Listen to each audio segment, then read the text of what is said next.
Good evening, and thank you for attending.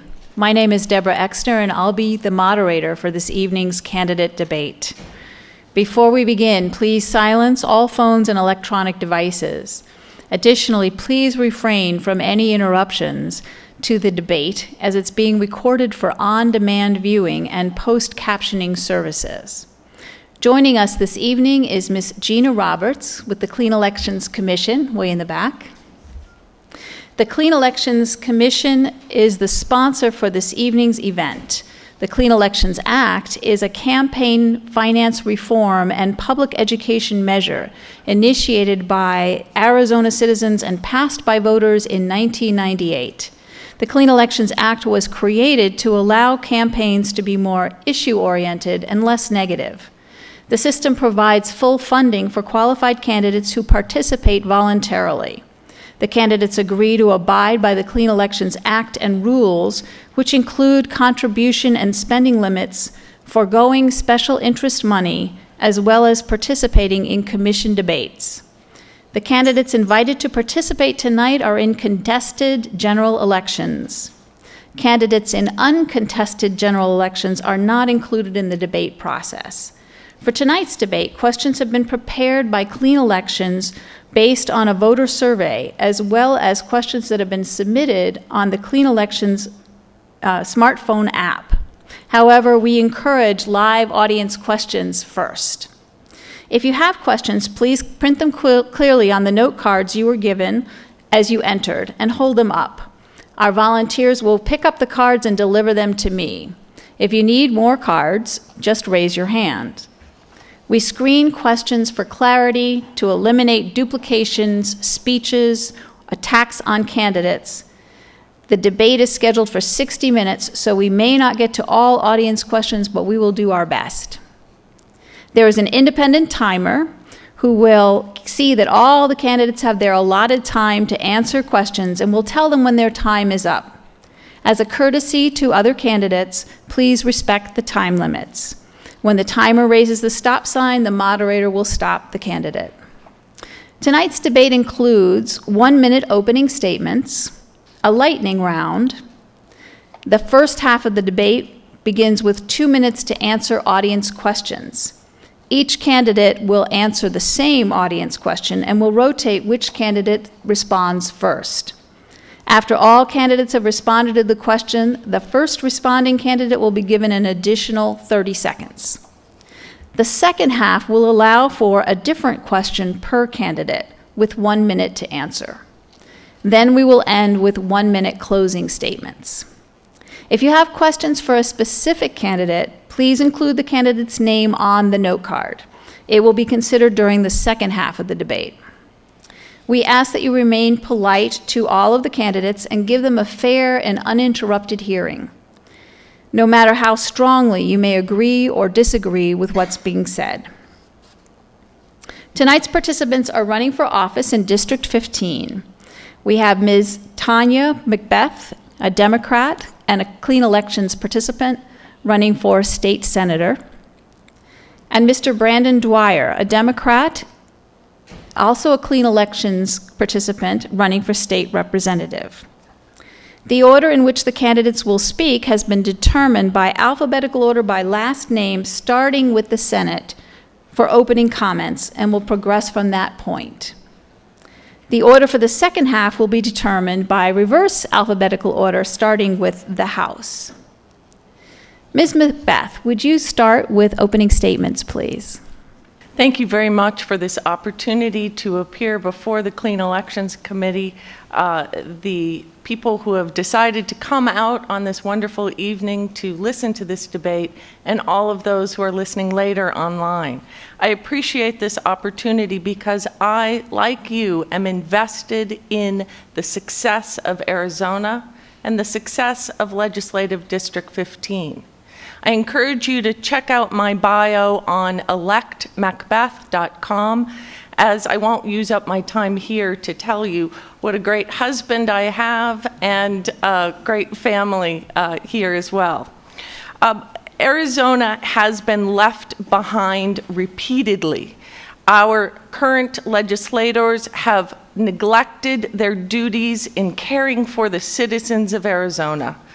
That is through their failure to properly fund schools, the failure to allow kids' care to move forward for over 6 years, and now I'm out of time. Thank you.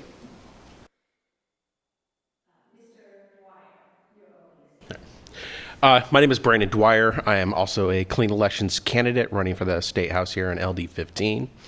And I too believe that Arizona is being left behind. Just the fact that, we're 48th in education spending on a per student basis is just, to me, obscene. I mean, how are we supposed to compete for the jobs with the states that are 1, 2, 3, 4? Do I really need to go down to 47? I mean, if we want to build a vibrant economy in Arizona, we definitely need a vibrant education system. Thank you. To break the ice, we'll start with a quick lightning round. Please answer with just one word. Mr. Dwyer, Pandora or Spotify? Neither. Okay. Miss MacBeth, CNN, Fox News, or MSNBC? All of them. All right. At this time, we'll begin the portion of the debate where each candidate will answer the same question. The first question is for Ms. MacBeth. If you were to be elected, what would be the first bill you would submit, and what would you consider your most important issue to address? I think the first thing that must be addressed is our school funding. It is absolutely obscene that we are at approximately number 50 in per pupil school funding. The voters of Arizona spoke with Prop 300, and then they spoke again with Prop 123.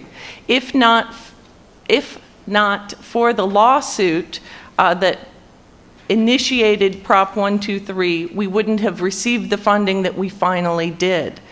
This is absolutely unacceptable in a modern and thriving economy. We must move forward and get our schools funded. The fact that we have zero funding for community colleges is ludicrous. Community colleges serve as the gateway for adult students to improve their job prospects and to make themselves more employable here in Arizona. If we don't have students, adult through pre-K, then we cannot move forward. There is an absolute disconnect in Arizona. We currently have 29,000 homeless children in our school system. When you put that with the 19,000 children who are in out-of-home placements in foster care, you understand that together the strong school system must protect our children and must move Arizona forward. We cannot have a vibrant economy without a job-ready workforce. So the first bill I'd put out there is to properly fund our schools and to take step 2 that the governor promised us when we voted for Prop 123. Thank you. Thank you. Mr. Dwyer, same question. So, much like Tonya, the first thing that we should do is drastically increase our education spending. Now, the state legislature has been very good at passing laws to limit the amount that we can actually spend. Right now, I believe the limit is 49% of the general funds, and right now we're only spending around 42 to 43. So I'd like to immediately maximize that. Go up to 49% of the general fund, take some of that money and start to reinvest in community colleges. Right now, they get nothing. And we really need, because that's where a lot of the basic job skills and training is done in community colleges. And you know what? And a lot of people, once they start to excel at community college, they then go on to our public universities. And I'd really like to restore the funding to those as well. Why are students having tens of thousands of dollars in debt graduating from a public school when our state constitution says that, public universities and public schools must be as free as possible. And when we restrict that funding, we're going against our state constitution. Thank you. All right, there are many questions on this next topic, and I'll pick one that I think represents them. What is your viewpoint on the recent openings of the re-entry facility located at the Juvenile Detention Center? And that is for Mr. Dwyer. I actually just found out about this a couple days, thanks to Tonya's great research. I believe centers like this are needed, but we are in a location that doesn't have the services provided, especially when it comes to transportation services. The bus lines that come this far north, maybe one, maybe two, it's grossly inadequate, especially if some of those people need to go downtown to, visit the courts for whatever continuing reasons, parole officers, et cetera, et cetera. We just don't have the infrastructure up here to support something like that. Thank you. Ms. MacBeth. Thank you very much. I appreciate the opportunity to speak very carefully about this particular issue. It is an absolute travesty that Ms. Bartow has neglected the voters of Legislative District 15. The Department of Corrections came into the legislature with aerial maps telling all of the senators and members of the House exactly where this was going and what was going to happen. Now she claims that she was unaware of what was happening. This is a bad use of Department of Corrections funds and a bad location for this service. While I think that reentry centers are good, there are other locations that are available. I want to know why Ms. Bartow didn't ask, why not Durango? Durango in an industrial area south of Buckeye Road could have been the same transition facility that Adobe Mountain is. The children that are at Durango could have been moved to Adobe and allowed Durango, a centrally located facility in a largely industrial area, to serve this unique population. These are individuals who failed on parole. They failed to meet their parole requirements, and they are being placed in a residential area where it takes 2 hours and 5 minutes to get from Adobe Mountain to the court system. How are these individuals supposed to succeed out of prison in this facility without the necessary supportive services? Plus, it's the wrong neighborhood. They anticipate at least 25% of the persons housed there are sex offenders. Mr. Dwyer, you have 30 seconds, additional time.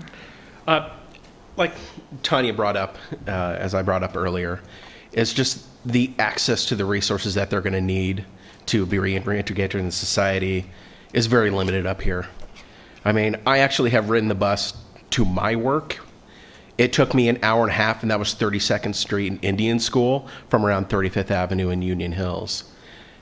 The resources are more centrally located, and it'll be a bigger burden. The bigger burdens that we place on reentry, the higher recidivism rate it's going to be. Thank you. Next question, also a popular topic. Ms. MacBeth, what do you feel is the solution to the crisis at the Department of Children's Services?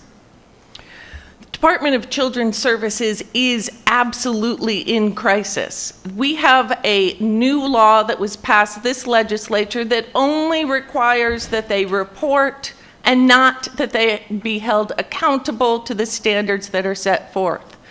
I believe it's the Chapin Hill, I'm not sure I'm saying that right, commission report that was an independent third-party review of the DCS system had specific recommendations. Those recommendations were not put in place, and let us remember, Ms. Bartow is on the committee that oversees the Department of Children's Services.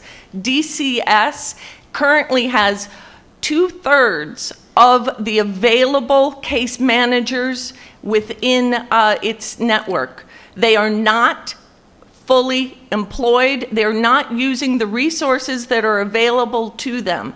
That means that of the case managers that do investigations, they are working at 200% of the recommended caseload amount. That means they have twice as many cases as they should.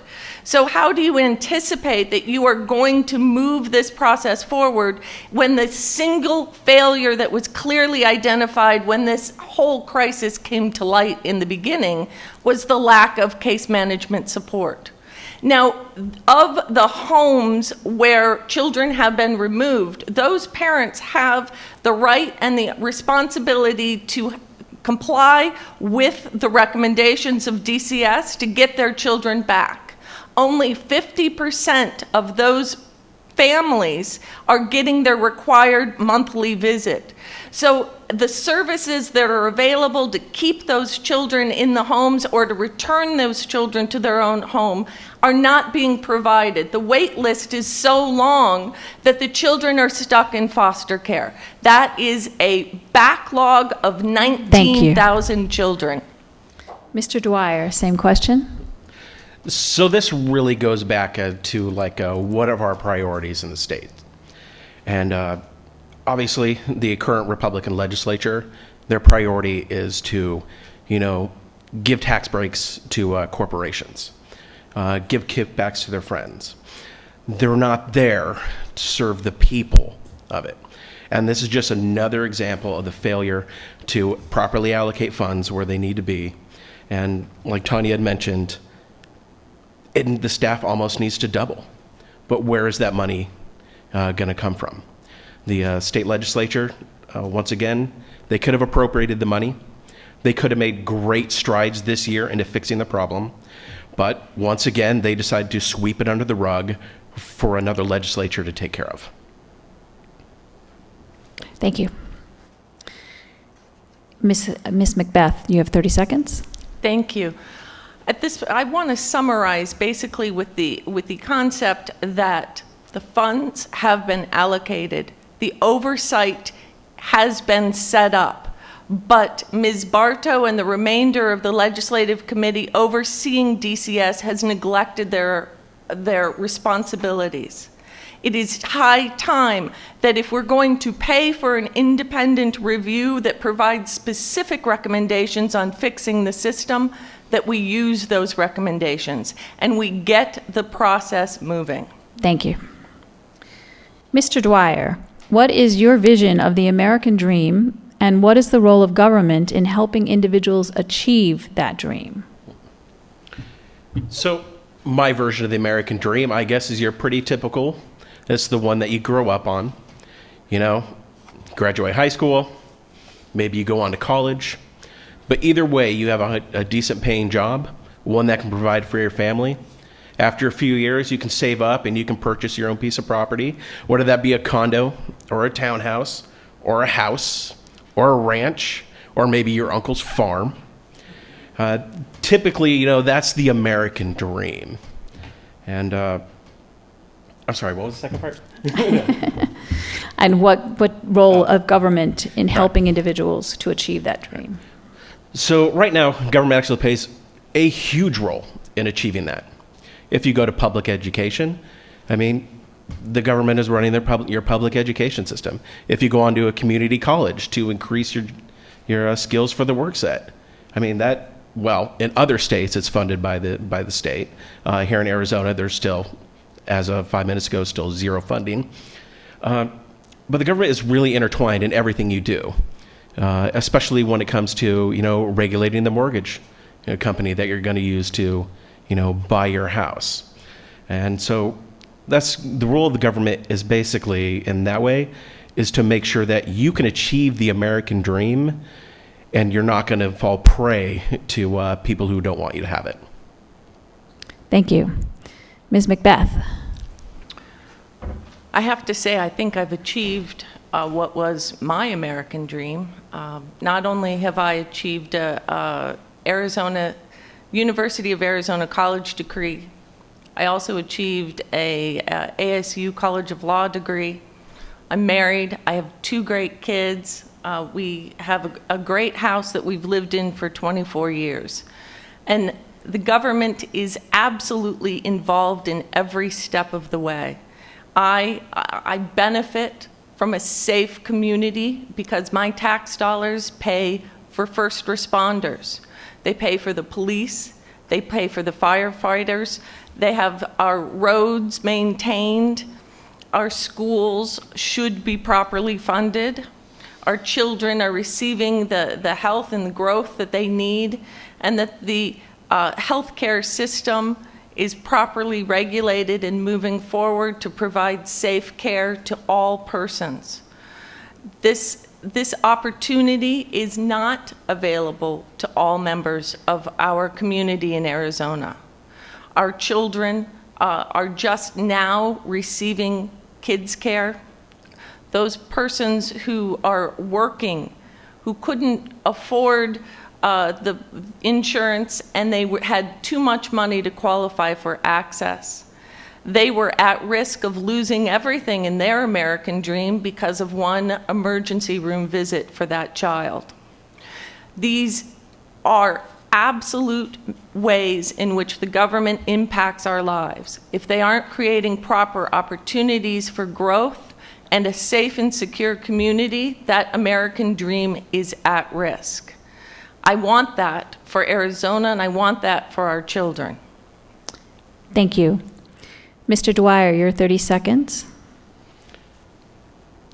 So yeah, much like Tonya, I've achieved the American dream, so to speak. I have a decent paying job. I have a mortgage. I have a house. I have a dog. I have a cat. I mean, to me, those are the things that, means that like I've achieved what I want to achieve as far as being financially stable. So. Thank you. Ms. MacBeth, what are your views on minimum wage? I think we have the amazing opportunity of putting that to the vote. I believe that the minimum wage referendum before the people provides an opportunity for the state to speak as a whole. The problem I have with the minimum wage rules are that the cities and towns are no longer allowed to make decisions for themselves as to what is an appropriate wage based upon the cost of living in their community. Our legislature has decided that cities and towns, those municipalities who know their city the best, who are voted by their direct neighbors into the city council, are removed of the right to make those decisions. And if they choose to cross the legislature and make any decision, then the AG, Attorney General, based on the whisper of one legislator, has the ability to withhold all funding for emergency services. That's all funding for first responders. Many cities and towns in this state rely upon the state allocation of emergency service funding to provide police and fire care to their citizens.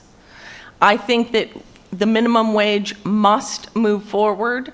I would like to see it based on the community needs, but our legislature has eliminated that option.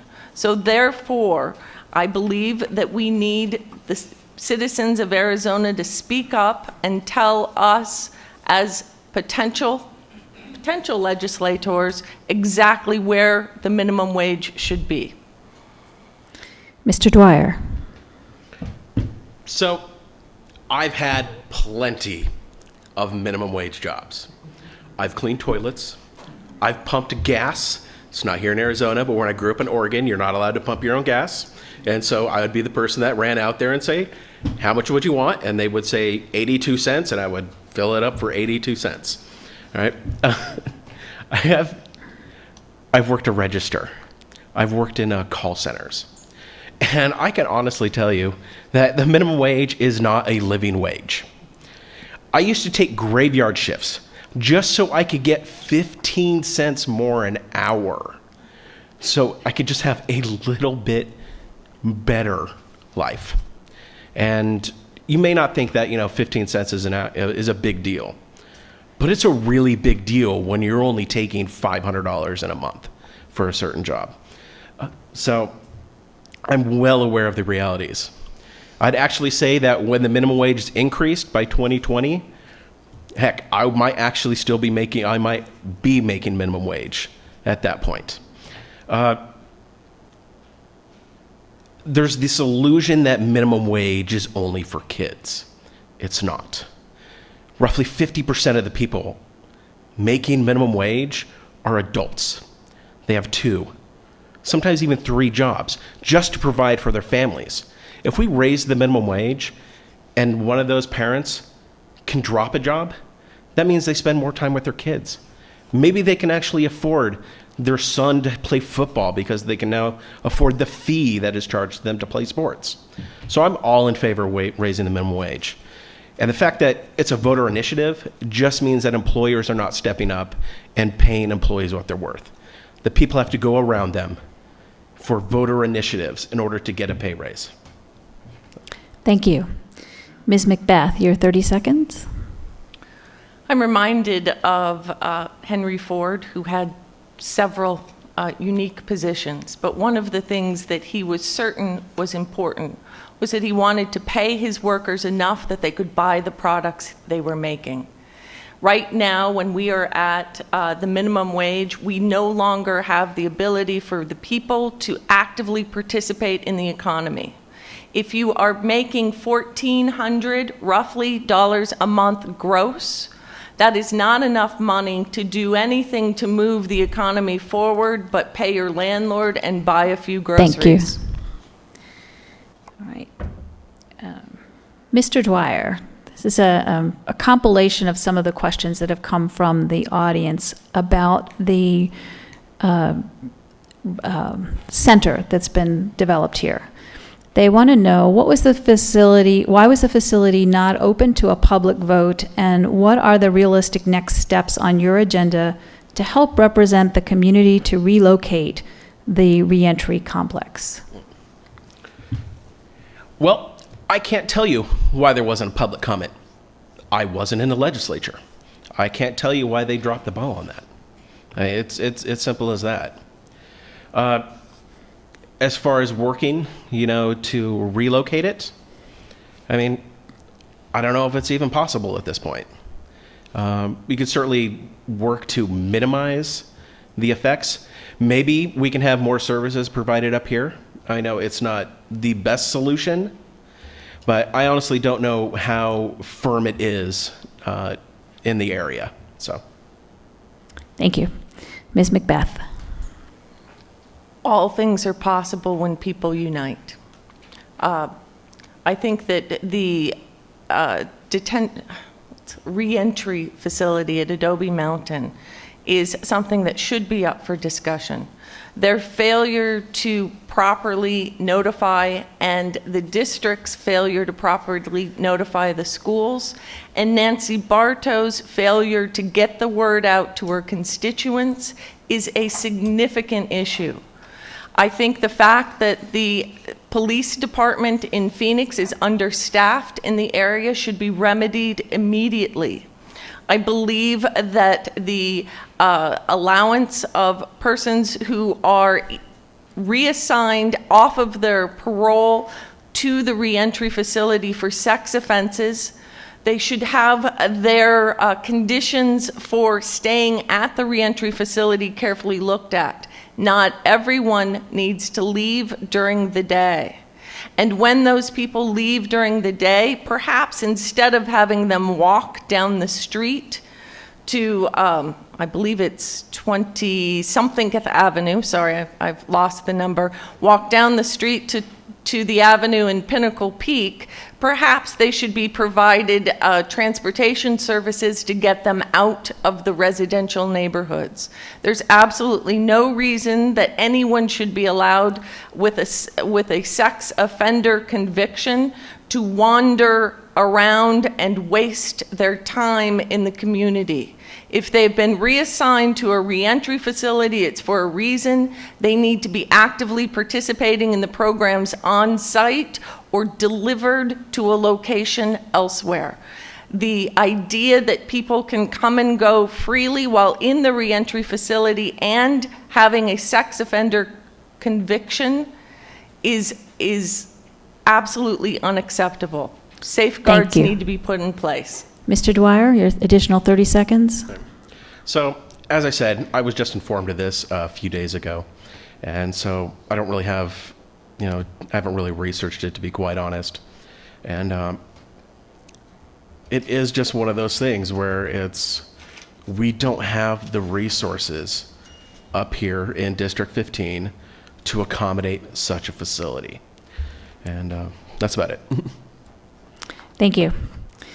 Now we will transition to the part of the debate where each candidate will receive a separate question with 1 minute to respond. Remember that you may still submit questions via note cards and direct them to specific candidates. The first question is for Mr. Dwyer. What efforts do you support for increasing public education funding? All right, so right now, we're actually kind of when it comes to taxation and revenue for the state, we're actually in a really good spot. We're running a surplus. So I would like to allocate most of those funds that we get from our surplus back into education. We also need to look at other states and what they're doing for best practices.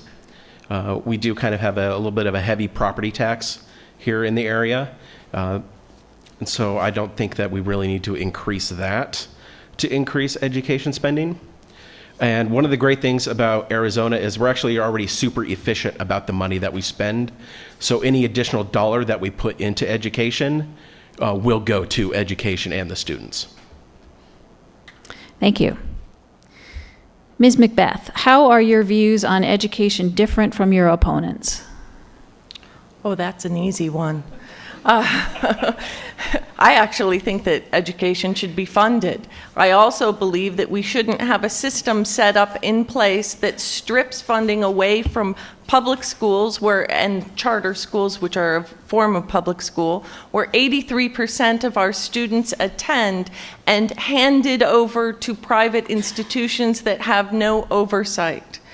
The idea that you would give a $200 voucher to a poor student to attend a private school miles and miles away from their home and think that they would be successful is absolutely without any basis in reality.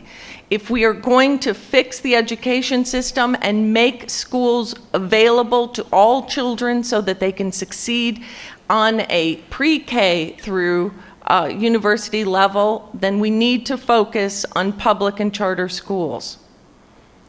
Thank you.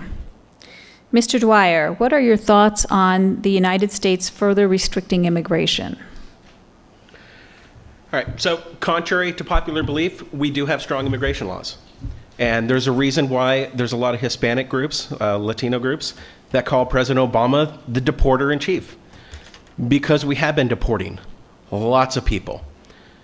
We're actually at zero immigration, and it's projected that it'll actually be negative. People from Central America, Mexico, they're leaving the states on their own. And so I think we actually have strong existing immigration laws, and I think eventually it's working itself out as we actually see in the numbers. Thank you. Ms. MacBeth, what are your top 3 priorities for District 15? My top 3 priorities for District 15 include the education, properly funding education, properly funding transportation, and properly funding, creating the infrastructure, fixing the education system, and looking at this reentry facility. The District 15 is uniquely situated to require substantial transportation dollars. We have a great system generally in Maricopa County, but that weakens as you get to the Northern Valley, where District 15 crosses across. We have lost billions of dollars in highway recovery funds, which are destined for maintaining and building the highway freeway system here in Arizona. Money that the legislature has repeatedly robbed from HERF to apply to different programs. That needs to change. Thank you. Mr. Dwyer, what is your position on the Common Core education standards which determine what K through 12 students should know in English and math at the completion of each grade? All right. So, much like a lot of people, when I first saw Common Core, I scratched my head and said, what are you guys, this is ridiculous. But the further I got into it, the more I looked at it, the more I watched a few YouTube videos, and it was explained, is that this is part of the best practices that are being used in those countries that are in the top 10. Now, people say, well, we're coming at the same answer. It was like 4 times 8, and the teacher marked it like half off. It wasn't necessarily because the kid got the correct answer. It's because they didn't answer it in the proper order. And that's a lot of what Common Core is. It's about teaching people the order of operations and how to solve it on more realistic and using everyday ideas. So I'm for Common Core. Thank you. Ms. MacBeth, what is your position toward the Patient Protection and Affordable Care Act, commonly referred to as Obamacare?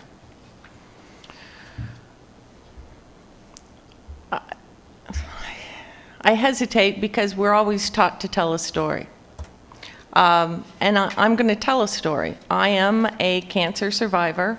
I had thyroid cancer, and it is a extremely curable cancer, and I'm very pleased to say I'm cured. But for the Affordable Care Act and its protections against pre-existing conditions, for the rest of my life, I would be uninsurable. The protections that are set forth in the Affordable Care Act are vital to providing health care to all of our communities. I believe that Arizona's rejection of creating its own exchange is being felt now as the insurance companies are pulling out of the Affordable Care Act policies here in Arizona. We didn't have to do it this way, but they chose to. Thank you. Mr. Dwyer, what is your position regarding the state government funding programs that serve families living in poverty? They're grossly inadequate. It's simple as that. It's kind of hard to have a non-nuanced answer for me when it comes to this. The fact is, I have a relative who, takes home $1,000 a month in Social Security. When you factor in rent, medication, she doesn't have anything at the end of the month. And she could use SNAP benefits, but the state gives her $16.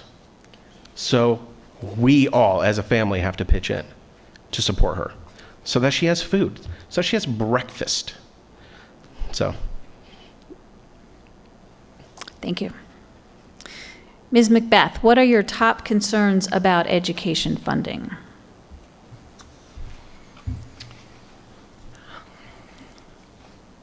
Well, first of all, we need some of it. The top concern I have for education funding is funding of the pre-K system. Pre-K education has been cut over and over again, and we are well below our prior levels in the early 2000s, not accounting for inflation, of course.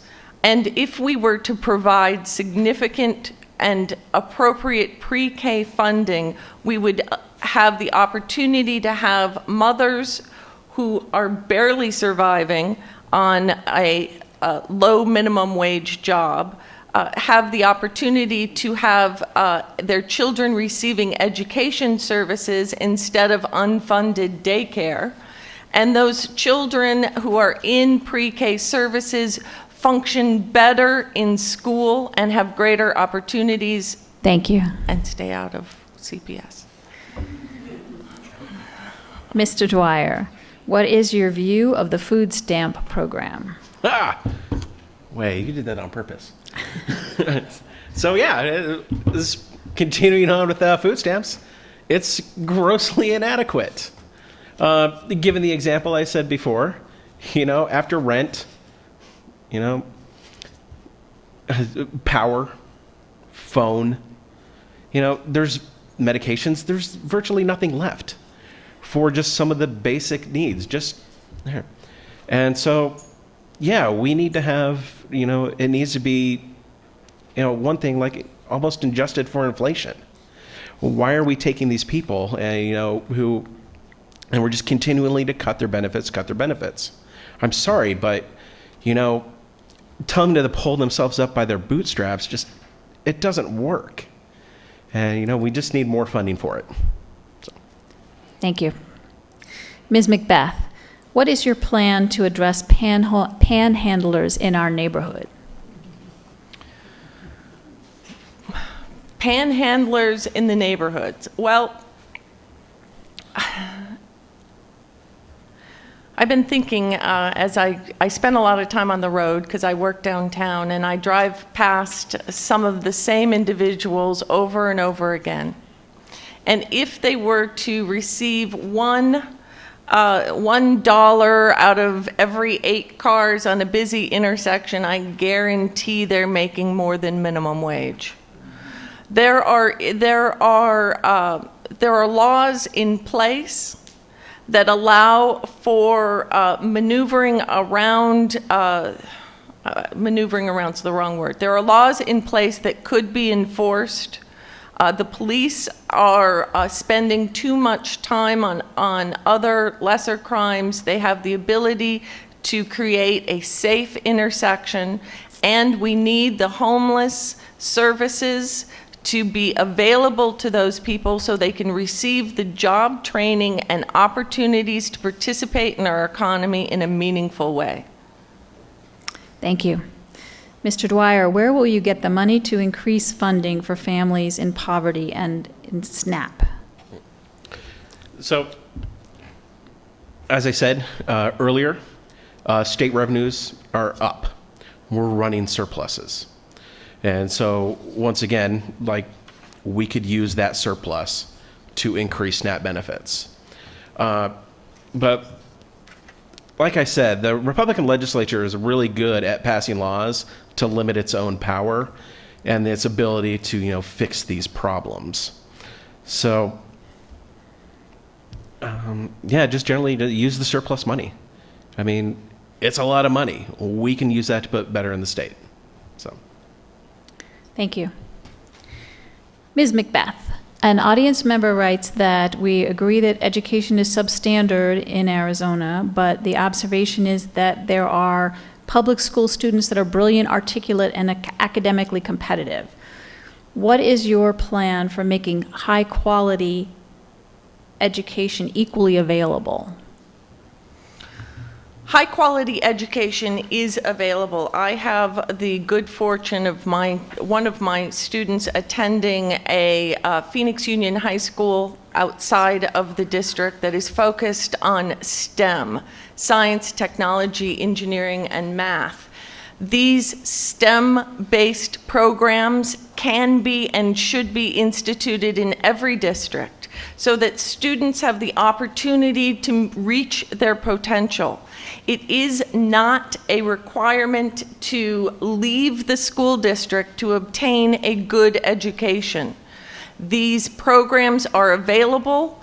They are not more costly than minimalist programs, but students need to be challenged and given the opportunity to thrive. Thank you. Mr. Dwyer, how are our state funds up? How are they up? Oh, Yes. it's pretty simple. We actually are starting to recover from the recession. So, there's more jobs available, more people are paying state income tax, more businesses are paying sales tax, and so that's the reason why they're up. It's because the economy is growing in the state. Thank you. Ms. MacBeth, please discuss the disparity in funding for the poor and corporate welfare. Corporate welfare. Well, if you can pay your employees a wage, such as minimum wage, that allows them to simultaneously qualify for state benefits, that's corporate welfare. The Arizona taxpayers are subsidizing those people's well-being because the employer is not paying a living wage. Corporate welfare is also providing specific tax breaks to to corporations that do not have a direct impact on their job growth potential. I believe in matching grants for corporations that are growing the economy. I do not believe in simply handing tax breaks out for no particular reason. I also think private prisons are a form of corporate welfare. We recently purchased a contract out on private prisons. Thank you. Mr. Dwyer, what is your position toward expansion of regulation on gun ownership in Arizona? We can't. Arizona, the citizens passed a shall not be infringed law. And so we really can't. Although, if you remember back, the DC handgun ban was overturned. And one of the things that Justice Scalia, the former Justice Scalia, said was that, communities have the right to regulate. And Arizona has chosen time and time again that they don't care for regulation when it comes to firearms. Thank you. Ms. MacBeth, do you support other education programs like arts, CTE, gifted, foreign language, like the Mandarin immersion program in Deer Valley? Absolutely. I mean, there are great opportunities for children to thrive in all different types of educational environments. I believe that without art, without sports, without music, children's creativity and ability to properly problem solve becomes limited. We know that music enhances math, and if you eliminate one and require the brain to function only in a limited manner, you are not allowing the child to achieve its best potential. Charter schools and innovative public schools can provide those opportunities. And when we continue to strip funding away, the easiest thing to do is to take away the arts, sports, and other enhanced activities and language skills. We have got to recognize their value. Thank you. Mr. Dwyer, what is your position on voters having to provide identification in order to vote in Arizona elections? Well, when I registered to vote, it was down at the DMV when I changed my driver's license from Oregon to Arizona. And I actually had quite a bit of hard time to do that. I had to go down, I had to get my birth certificate. I actually had to get one from Oregon, and then they sent me the wrong one because I'm adopted. So I had to get my real birth certificate, my legal birth certificate, in order to do that. And so I provided ID at the time to register. And I don't know why we don't trust our citizens enough to say, hey, my name is this, and, I'm here to vote, and I would like a ballot. I mean, they've already gone through the verification process. Thank you. Ms. MacBeth, when proposing new initiatives or projects in our community, how do you intend to notify the public? I think it's absolutely appropriate to use social media to get the word out. Every community has taste makers, people who are the conveyors of information to their neighbors. Utilizing and identifying those, utilizing the people who outreach to the legislator's office themselves as conveyors of information. There's the opportunity for posting in HOA newsletters. There's posting through the automatic dialer system utilized by the public schools. There are emails set up for every school district. People who don't have children in schools have the opportunity to see public events posted at post office and grocery stores and signs. There are many ways to get the word out. As a candidate and a clean elections candidate, I'm working really hard on that.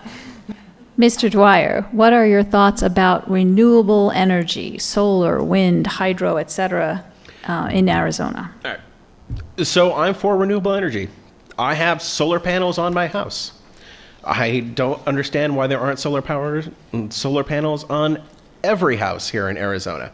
Now I don't understand some face west and they don't get enough, but really, I mean, we have enough roof space to power most of Arizona just by solar panels alone. But we do also need to invest in other ones because, there are stormy days and the battery technology is just not there yet. Maybe in 15 years it will be, maybe in 20, but it's just not there. And so, yeah, I'm also for having wind farms. The solar that don't necessarily use photovoltaic, but they actually use heated oil to boil water. I mean, those two are also very energy efficient and worth our time. Thank you. Ms. MacBeth, what is your position toward increasing individual states' rights and granting less power to the federal government? Well, we have this document that we've been living by for quite some time called the U.S. Constitution. Article 10 is a big deal in Arizona, and I know that my opponent sits on the Federalism Committee. The division of power between the federal and the state government is clear, and we need to work within that to assert our position as Arizonans where our authority exists. I do not think it is appropriate to waste time writing laws that claim that Arizona can overrule a federal statute. The law for many years is clear that the federal government, where they have made laws, has control. Where it has been silent, that is up to the states, and we should use it when we can. Thank you. Now we are at the closing remarks. Mr. Dwyer, would you start, please? Once again, my name is Brandon Dwyer because they say repetitively saying my name over and over again is worth it. So my name is Brandon Dwyer. I would actually just like to thank everyone for coming out here. There was a candidate 4 years ago who kind of gave me the lowdown on what was going to happen, and the questions that she got, the questions that you guys gave me today were way better questions. And so just thank you very much for that, and thank you for participating. I wish more people would come out and just be active in your community. The only way that you're going to be able to change LD15 and the state is to become involved. So no matter what side you're on, if you have a passion, if there's an issue that you care about, please go out there and fight for it. Thank you. Thank you. Ms. MacBeth.